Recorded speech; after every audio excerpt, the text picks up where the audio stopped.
Hello दोस्तों, स्वागत है आपका हमारे चैनल पर। आपके प्यार की बदौलत चैनल एक अच्छी गति से बढ़ रहा है, उसके लिए धन्यवाद।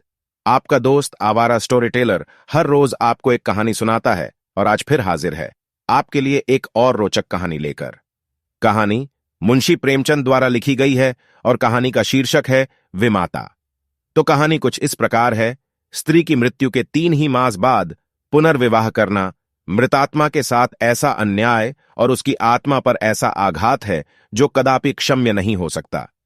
मैं यह कहूंगा कि उस स्वर्गवासिनी की मुझसे अंतिम प्रेरणा थी और न मेरा शायद यह कथन ही मान्य समझा जाए कि हमारे छोटे बालक के लिए मां की उपस्थिति परमावश्यक थी, परंतु इस विषय में मेरी आत्मा निर्मल है और मैं आशा करता हूं कि स्वर्गलोक में मेरे इस कार्य की निर्दय आलोचना न की जाएगी।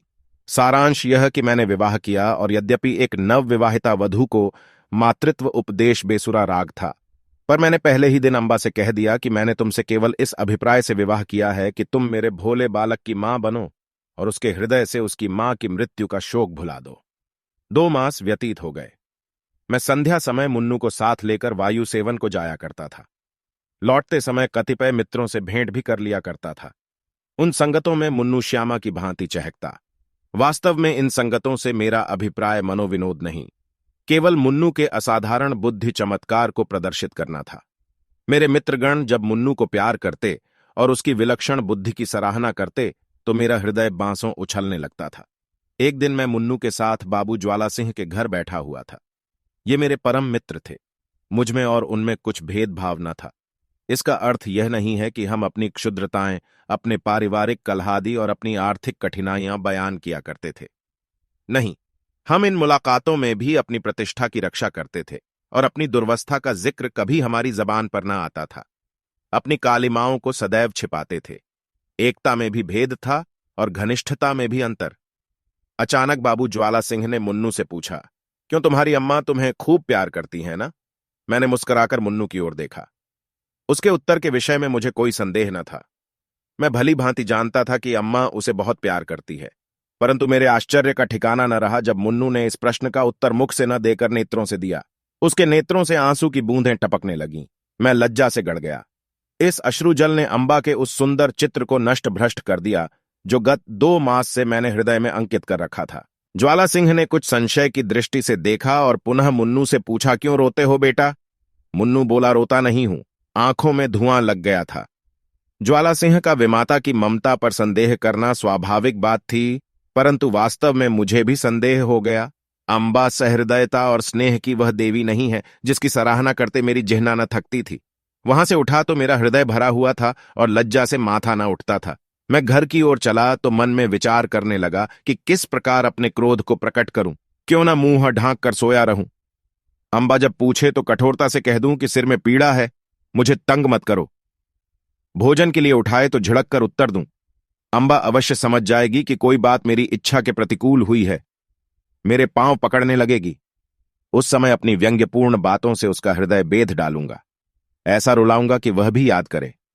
पुनः विचार आया कि उसका हंसमुख चेहरा देखकर मैं अपने हृदय को वश में रख सकूंगा या नहीं। उसकी एक प्रेमपूर्ण दृष्टि, एक मीठी बात, एक रसीली चुटकी मेरी शिलातुल्य रुष्टता के टुकड़े टुकड़े कर सकती है। परंतु हृदय की इस निर्बलता पर मेरा मन झुंझला उठा। यह मेरी क्या दशा है? क्यों इतनी जल्दी मेरे चित्त की काया पलट गई? मुझे पूर्ण विश्वास था कि मैं इन मृदुल वाक्यों की आंधी और ललित कटाक्षों के बहाव में भी अचल रह सकता हूं, और कहां अब यह दशा हो गई कि मुझमें साधारण झोंके को भी सहन करने की सामर्थ्य नहीं। इन विचारों से हृदय में कुछ दृढ़ता आई, तिस पर भी क्रोध की लगाम पग पग पर ढीली होती जाती थी। अंत में मैंने हृदय को बहुत दबाया और बनावटी क्रोध का भाव धारण किया। ठान लिया कि चलते ही चलते एकदम से बरस पड़ूंगा। ऐसा न हो कि विलंब रूपी वायु इस क्रोध रूपी मेघ को उड़ा ले जाए। परंतु ज्यों ही घर पहुंचा, अंबा ने दौड़कर मुन्नू को गोदी में ले लिया और प्यार से सने हुए कोमल स्वर से बोली, आज तुम इतनी देर तक कहां घूमते रहे? चलो देखो, मैंने तुम्हारे लिए कैसी अच्छी अच्छी फुलौड़ियां बनाई हैं। मेरा कृत्रिम क्रोध एक क्षण में उड़ गया। मैंने विचार किया, इस देवी पर क्रोध करना भारी अत्याचार है। मुन्नू अबोध बालक है। संभव है कि वह अपनी मां का स्मरण कर रो पड़ा हो। अंबा इसके लिए दोषी नहीं ठहराई जा सकती। हमारे मनोभाव पूर्व विचारों के अधीन नहीं होते। हम उनको प्रकट करने के निमित्त कैसे कैसे शब्द गढ़ते हैं। परंतु समय पर शब्द हमें धोखा दे जाते हैं और वे ही भावनाएं स्वाभाविक रूप से प्रकट होती हैं। मैंने अम्बा को न तो कोई व्यंग्यपूर्ण बातें ही कहीं और न क्रोधित हो मुख ढांक कर सोया ही, बल्कि अत्यंत कोमल स्वर में बोला, मुन्नू ने आज मुझे अत्यंत लज्जित किया। खजांची साहब ने पूछा, तुम्हारी नई अम्मा तुम्हें प्यार करती हैं या नहीं? तो ये रोने लगा। मैं लज्जा से गड़ गया। मुझे तो स्वप्न में भी यह विचार नहीं हो सकता कि तुमने इसे कुछ कहा होगा, परंतु अनाथ बच्चों का हृदय उस चित्र की भांति होता है जिस पर एक बहुत ही साधारण पर्दा पड़ा हुआ हो। पवन का साधारण झोंका भी उसे हटा देता है। ये बातें कितनी कोमल थीं। तिस पर भी अम्बा का विकसित मुखमंडल कुछ मुरझा गया। वह सजल नेत्र होकर बोली, इस बात का विचार तो मैंने यथासाध्य पहले ही दिन से रखा है, परंतु यह असंभव है कि मैं मुन्नू के हृदय से मां का शोक मिटा दूं। मैं चाहे अपना सर्वस्व अर्पण कर दूं, परंतु मेरे नाम पर जो सौतेलेपन की कालिमा लगी हुई है वह मिट नहीं सकती। मुझे भय था कि इस वार्तालाप का परिणाम कहीं विपरीत न हो, परंतु दूसरे ही दिन मुझे अम्बा के व्यवहार में बहुत अंतर दिखाई देने लगा। मैं उसे प्रातः सायंकाल पर्यंत मुन्नू की ही सेवा में लगी हुई देखता, यहां तक कि उस धुन में उसे मेरी भी चिंता न रहती थी। परंतु मैं ऐसा त्यागी न था कि अपने आराम को मुन्नू पर अर्पण कर देता।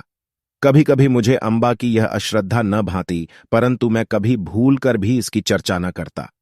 एक दिन मैं अनियमित रूप से दफ्तर से कुछ पहले ही आ गया। क्या देखता हूं कि मुन्नू द्वार पर भीतर की ओर मुख किए खड़ा है। मुझे इस समय आंख में चौनी खेलने की सूझी। मैंने दबे पांव पीछे से जाकर उसके नेत्र मूंद लिए, पर शोक! उसके दोनों गाल अश्रुपूरित थे। मैंने तुरंत दोनों हाथ हटा लिए। ऐसा प्रतीत हुआ मानो सर्प ने डस लिया हो। हृदय पर एक चोट लगी। मुन्नू को गोद में लेकर बोला, मुन्नू, क्यों रोते हो? ये कहते कहते मेरे नेत्र भी सजल हो आए। मुन्नू आंसू पीकर बोला, जी नहीं, रोता नहीं हूं। मैंने उसे हृदय से लगा लिया और कहा, अम्मा ने कुछ कहा तो नहीं? मुन्नू ने सिसकते हुए कहा, जी नहीं, मुझे वह बहुत प्यार करती है। मुझे विश्वास न हुआ, पूछा, वह प्यार करती तो तुम रोते क्यों? उस दिन खजांची के घर भी तुम रोए थे। तुम मुझसे छिपाते हो। कदाचित तुम्हारी अम्मा अवश्य तुमसे कुछ क्रुद्ध हुई है। मुन्नू ने मेरी ओर कातर दृष्टि से देखकर कहा, जी नहीं, वह मुझे प्यार करती हैं, इसी कारण मुझे बारंबार रोना आता है। मेरी अम्मा मुझे अत्यंत प्यार करती थीं। वह मुझे छोड़कर चली गईं। नई अम्मा उससे भी अधिक प्यार करती हैं, इसीलिए मुझे भय लगता है कि उसकी तरह यह भी मुझे छोड़कर न चली जाए। यह कहकर मुन्नू पुनः फूट फूट कर रोने लगा। मैं भी रो पड़ा। अम्बा के इस स्नेहमय व्यवहार ने मुन्नू के सुकोमल हृदय पर कैसा आघात किया था। थोड़ी देर तक मैं स्तंभित रह गया। किसी कवि की यह वाणी स्मरण आ गई कि पवित्र आत्माएं इस संसार में चिरकाल तक नहीं ठहरती। कहीं भावी ही इस बालक की जिह्ना से तो यह शब्द नहीं कहला रही है। ईश्वर न करे कि वह अशुभ दिन देखना पड़े। परंतु मैंने तर्क द्वारा इस शंका को दिल से निकाल दिया। समझा कि माता की मृत्यु ने प्रेम और वियोग में एक मानसिक संबंध उत्पन्न कर दिया है और कोई बात नहीं है। मुन्नू को गोद में लिए हुए अम्बा के पास गया और मुस्कुराकर बोला, इनसे पूछो क्यों रो रहे हैं? अम्बा चौंक पड़ी। उसके मुख की कांति मलिन हो गई। बोली, तुम ही पूछो। मैंने कहा, यह इसलिए रोते हैं कि तुम इन्हें अत्यंत प्यार करती हो और इनको भय है कि तुम भी इनकी माता की भांति इन्हें छोड़कर न चली जाओ। जिस प्रकार गर्द साफ हो जाने से दर्पण चमक उठता है, उसी भांति अम्बा का मुखमंडल प्रकाशित हो गया। उसने मुन्नू को मेरी गोद से छीन लिया और कदाचित यह प्रथम अवसर था कि उसने ममतापूर्ण स्नेह से मुन्नू के पांव का चुंबन किया। शोक, महाशोक! मैं क्या जानता था कि मुन्नू की अशुभ कल्पना इतनी शीघ्र पूर्ण हो जाएगी। कदाचित उसकी बाल दृष्टि ने होनहार को देख लिया था। कदाचित उसके बाल श्रवण मृत्युदूतों के विकराल शब्दों से परिचित थे। 6 मास भी व्यतीत न होने पाए थे कि अम्बा बीमार पड़ी और इन्फ्लुएंजा ने देखते देखते उसे हमारे हाथों से छीन लिया। पुनः वह उपवन मरुतुल्य हो गया। पुनः वह बसा हुआ घर उजड़ गया। अम्बा ने अपने को मुन्नू पर अर्पण कर दिया था। हां, उसने पुत्र स्नेह का आदर्श रूप दिखा दिया। शीतकाल था और वह घड़ी रात्रि शेष रहते ही मुन्नू के लिए प्रातःकाल का भोजन बनाने उठती थी। उसके इस स्नेह बाहुल्य ने मुन्नू पर स्वाभाविक प्रभाव डाल दिया था। वह हठीला और नटखट हो गया था। जब तक अम्बा भोजन कराने न बैठे, मुंह में कौर न डालता, जब तक अम्बा पंखा न झले, वह चारपाई पर पांव न रखता, उसे छेड़ता, चिढ़ाता और हैरान कर डालता। परंतु अम्बा को इन बातों से आत्मिक सुख प्राप्त होता था। इन्फ्लुएंजा से कराह रही थी, करवट लेने तक की शक्ति न थी, शरीर तवा हो रहा था परंतु मुन्नू के प्रातःकाल के भोजन की चिंता लगी रहती थी। हाय, वह निःस्वार्थ मातृ स्नेह अब स्वप्न हो गया। उस स्वप्न के स्मरण से अब भी हृदय गदगद हो जाता है। अंबा के साथ मुन्नू का चुलबुलापन तथा बाल क्रीड़ा विदा हो गई। अब वह शोक और नैराश्य की जीवित मूर्ति है। वह अब भी नहीं रोता। ऐसा पदार्थ खोकर अब उसे कोई खटका, कोई भय नहीं रह गया। हर रोज एक नई कहानी सुनने के लिए हमारे चैनल आवारा स्टोरी टेलर को सब्सक्राइब कर लीजिए। धन्यवाद।